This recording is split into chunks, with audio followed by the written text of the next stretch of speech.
what the divines are saying here. The picture is this: faith in Christ brings justification plus works. What they were denying was, of course, the Roman view, which is essentially this: faith plus works brings justification.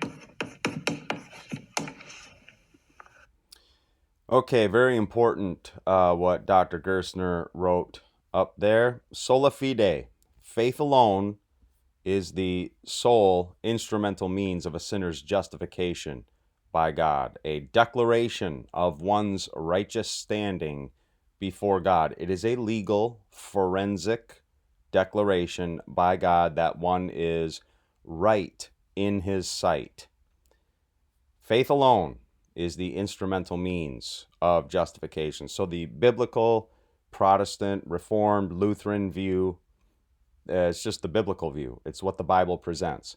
Faith leads to, notice the arrow, leads to, results in justification plus works that follow.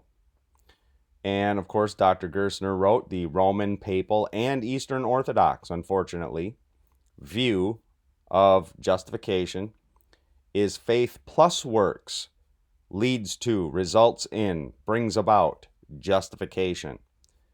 Okay, now one more we can include here is antinomianism. Antinomianism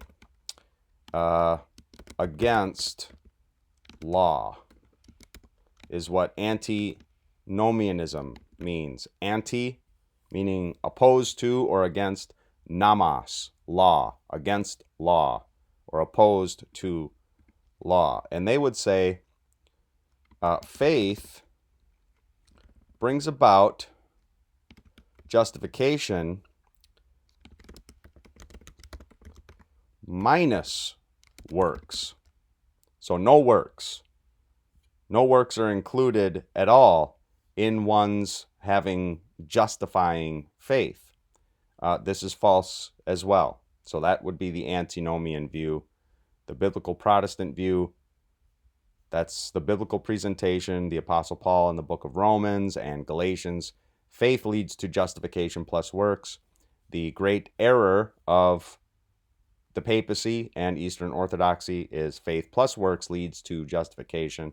Antinomianism would be faith leads to justification minus works. So no works involved yet. And they might bring up the thief on the cross as an example of someone who had faith, which led to justification, but didn't have any works. I would say absolutely not. The thief in the cross did have a work.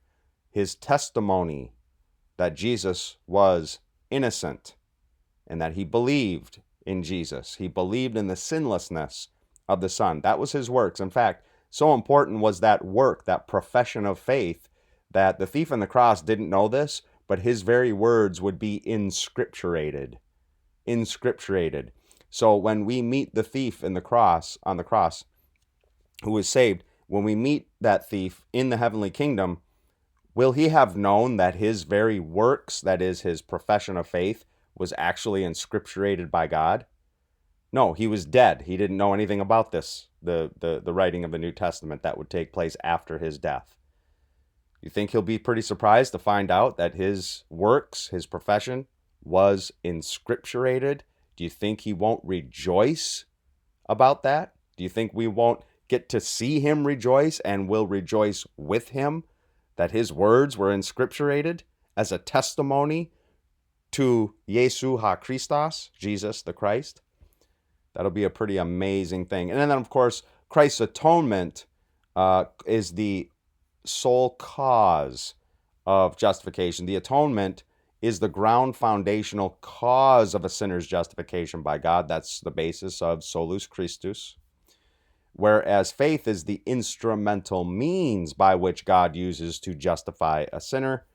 It is Christ's atonement alone that is the cause of a sinner's justification by God. And of course, we could get deeply into that. I didn't want to make this too long, but an oldie but goodie from the late Dr. John Gerstner. Let me know what you think in the comments down below. Talk to you soon. Lord willing, Soli Deo Gloria.